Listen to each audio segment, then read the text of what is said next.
नमस्कार दोस्तों, स्वागत है आप सभी का आई प्लानेट कम्युनिकेशन सेंटर की स्मार्ट क्लास की एक और नई वीडियो में। दोस्तों, आज मैं आपको इस वीडियो के माध्यम से कंप्यूटर सिस्टम के अंतर्गत इनपुट डिवाइसेज में माउस के बारे में बताने जा रहा हूँ। दोस्तों, ये वीडियो आप सभी के लिए बहुत ही खास होगी। और दोस्तों, अगर आप हमारे चैनल पर नए हैं तो आप हमारे चैनल को लाइक और सब्सक्राइब अवश्य करें और इस वीडियो को आप पूरा देखें, इसे बिल्कुल भी स्किप ना करें। तो चलिए शुरू करते हैं। दोस्तों, पिछली वीडियो में मैंने आपको इनपुट डिवाइस में कीबोर्ड के बारे में विस्तार से बताया था। इस वीडियो में मैं आपको पॉइंटिंग डिवाइस के बारे में विस्तार से बताने जा रहा हूं। ग्राफिकल यूजर इंटरफेस GUI, जो कि एक बड़े पैमाने पर इस्तेमाल किए जाते हैं, में स्क्रीन पर कर्सर की स्थिति बताने के लिए पॉइंटिंग डिवाइस की आवश्यकता होती है। तो आप सभी जानते हैं कि जब हम कंप्यूटर पर काम करते हैं तो कंप्यूटर स्क्रीन पर कर्सर की स्थिति को बताने के लिए हमें पॉइंटिंग डिवाइस की आवश्यकता होती है। और पॉइंटिंग डिवाइस के निम्न प्रकार हैं, जैसे mouse, track ball, touch screen, stylus, light pen, digitizer, touch pad, track बिंदु, ग्राफिक्स टेबल, जॉयस्टिक आदि। अधिकतर पॉइंटिंग डिवाइसेज कंप्यूटर से एक USB पोर्ट के माध्यम से जुड़े होते हैं। आप सभी ने देखा होगा कि जितने भी ये पॉइंटिंग डिवाइस हैं, ये कंप्यूटर से जो USB पोर्ट होता है उससे ये जुड़े हुए होते हैं। तो यहाँ हम पढ़ेंगे अब माउस के बारे में। माउस सबसे लोकप्रिय पॉइंटिंग डिवाइस है जो यूजर एक हाथ के साथ कार्य करता है। माउस मॉनिटर पर नज़र आने वाली पॉइंटर को नियंत्रित करता है। आमतौर पर माउस का जो पॉइंटर होता है वो एक तीर के रूप में नज़र आता है।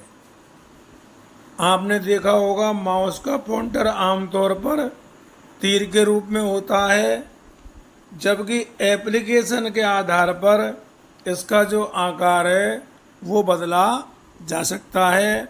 ये आपने देखा होगा कि माउस का पॉइंटर जो है वो एप्लीकेशन के आधार पर बदलता भी जाता है। माउस का आविष्कार डगलस C. एंजेलवर्थ ने 1964 में किया था। कंप्यूटर सिस्टम को ऑपरेट करने हेतु माउस जो है एक महत्वपूर्ण इनपुट डिवाइस है। आप सभी जानते हैं कि माउस का आकार चूहे के आकार का होने के कारण ही इसका नामकरण जो है वो भी माउस किया गया। माउस के माध्यम से किसी भी प्रकार का हम चित्र है या टेबल है या आकृति है वो बना सकते हैं। पुराने माउस में उसके तल में एक बॉल होती थी जो कि माउस के निचले भाग के सतह पर होती थी। उसमें आंतरिक रोलर्स बॉल के मूवमेंट को सेंस करके माउस कोड के माध्यम से कंप्यूटर को संचालित करते थे। लेकिन आजकल जो हम माउस काम में ले रहे हैं वो ऑप्टिकल माउस का प्रचलन है, जिसमें रोलिंग बॉल का उपयोग नहीं किया जाता। आज जो माउस हम लेते हैं काम में वो कैसे माउस है? Optical mouse. उसमें जो है रोलिंग बॉल नहीं आती, बल्कि इसके स्थान पर एक प्रकाश या छोटे सेंसर का उपयोग किया जाता है, जो मेज की सतह के एक बहुत छोटे से भाग से माउस की मूवमेंट का पता लगाने के लिए इस्तेमाल किया जाता है। यह तार रहित या वायरलेस माउस रेडियो तरंगों के माध्यम से कंप्यूटर के साथ संचार बनाए रखता है। माउस में स्क्रॉल व्हील्स भी हो सकते हैं, जो कि GUI के साथ काम करने में सहायक सिद्ध होते हैं। आपने देखा होगा कि माउस में एक बीच में व्हील होता है, जिसको हम स्क्रॉल भी बोल सकते हैं। वो GUI के साथ काम करने में सहायक सिद्ध होते हैं। पारंपरिक PC माउस में 2 बटन होते हैं, जबकि मैकिन्टोश माउस में 1 बटन होता है। इस प्रकार माउस में 1, 2 या 3 बटन हो सकते हैं, लेकिन सामान्य रूप से आज हम जिन माउस का प्रयोग करते हैं उनमें 3 बटन होते हैं। पहला होता है बायां बटन।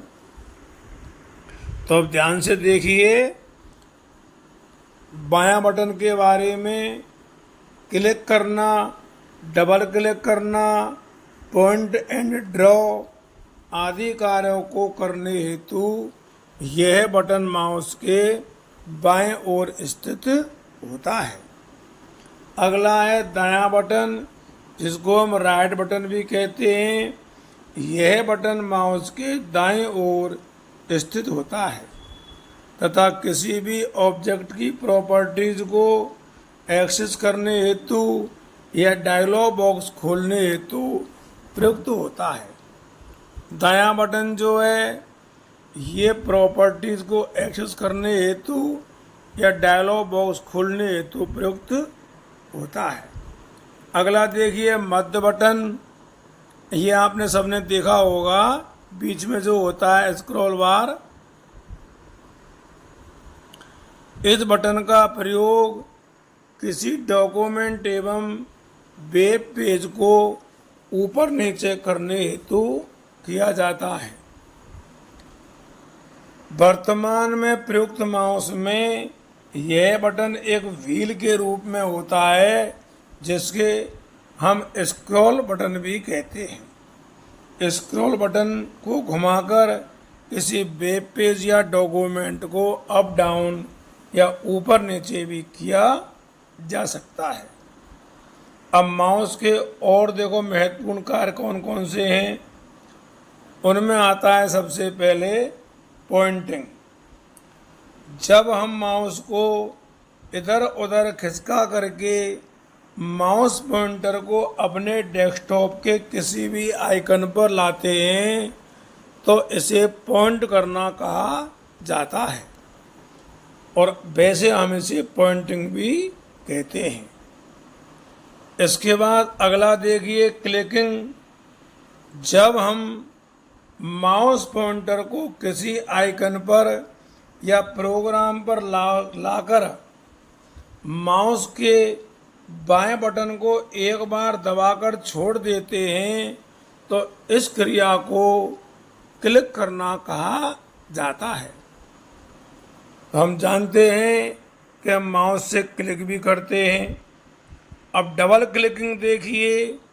जब माउस के बाएं बटन से जल्दी जल्दी 2 बार क्लिक करते हैं तो उस क्रिया को डबल क्लिक करना कहा जाता है। किसी भी फाइल या फोल्डर को अगर हम बाएं बटन से जल्दी जल्दी 2 बार क्लिक करेंगे तो वो ओपन भी हो जाएंगे, या फिर राइट क्लिक करके उसे ओपन करते हैं। अगला देखिए राइट क्लिक करना। जब हम माउस पॉइंटर को किसी आइकन या प्रोग्राम पर लाकर माउस के दाएं बटन को क्लिक करते हैं तो इस क्रिया को राइट क्लिक करना कहा जाता है। स्क्रीन पर उपस्थित किसी भी फाइल, फोल्डर या आइकन पर जब राइट क्लिक किया जाता है तो उनसे संबंधित कार्यों या आदेशों की लिस्ट भी ओपन हो जाती है, जिसमें निम्न ऑप्शन होते हैं, जैसे ओपन करना, एडिट करना, न्यू फाइल खोलना, प्रिंट करना, open with, cut, copy, delete करना, प्रॉपर्टीज़ को देखना, send to, share with, etcetera. तो ये सभी जो हैं राइट क्लिक करने से ओपन होते हैं। अगला आता है, देखिए, ड्रैग एंड ड्रॉप। स्क्रीन पर उपस्थित किसी भी फाइल, फोल्डर या आइकन को एक प्लेस में पिकअप करके दूसरी जगह ड्रॉप करना ड्रैग एंड ड्रॉप कहलाता है। यह कार्य माउस का लेफ्ट बटन दबाए हुए भी किया जाता है। यह ड्रैग का मतलब है खींचना और ड्रॉप का मतलब होता है छोड़ना। जब हम माउस से किसी भी चीज़ को खींचते हैं तो वो ड्रैग करना कहलाती है, और जब उसे छोड़ देते हैं खींच करके कहीं भी तो वो ड्रॉप कहलाता है। आगे देखिए, स्क्रॉलिंग। आप सभी जानते हैं कि इसके माध्यम से स्क्रीन पर प्रदर्शित पेज या पिक्चर को हम ऊपर नीचे कर सकते हैं, टॉप या बॉटम में। इसे स्क्रॉलिंग भी कहते हैं। स्क्रीन पर माउस की स्थिति बताने के लिए जो एरो शेप तीरनुमा आकृति होती है उसे कर्सर कहा जाता है, अर्थात माउस पॉइंटर ही कर्सर कहलाता है। माउस जो है सामान्य रूप से 3 प्रकार के होते हैं। उनमें सबसे पहला आता है मैकेनिकल माउस। यह सामान्य प्रकार का माउस होता है जो एक वायर की सहायता से कंप्यूटर से कनेक्ट रहता है। इस प्रकार के माउस के नीचे की ओर एक बॉल लगी होती है जिसके माध्यम से स्क्रीन के पॉइंटर को कंट्रोल किया जा सकता है। अगला है ऑप्टिकल माउस। ऑप्टिकल माउस जो हैं ये प्रकाश के रूप में कार्य करते हैं, जिसके लिए प्रकाश तरंगों का प्रयोग किया जाता है। इस प्रकार के माउस हेतु किसी विशेष सतह या माउस पैड की ज़रूरत नहीं होती है। अगला आता है वायरलेस या कोर्डलेस माउस। वर्तमान समय में वायरलेस कीबोर्ड एवं वायरलेस माउस का ही प्रयोग हो रहा है। कंप्यूटर में सूचना या डाटा इनपुट करने हेतु रेडियो फ्रिक्वेंसी या इंफ्रारेड रेंज एवं वाईफाई के द्वारा होता है। वायरलेस कीबोर्ड माउस 24 गीगाहर्ट्ज़ आवृत्ति की तरंगों पर कार्य करता है। दोस्तों, आज की वीडियो में बस इतना ही। जिन लोगों ने हमारी ये वीडियो देखी है उन्हें बहुत बहुत धन्यवाद। आपको हमारी ये वीडियो कैसी लगी हमें कमेंट करके अवश्य बताएं, और दोस्तों आप इस वीडियो को अधिक से अधिक लोगों में शेयर करें। एक बार पुनः आप सबके लिए धन्यवाद। जय हिंद, जय भारत।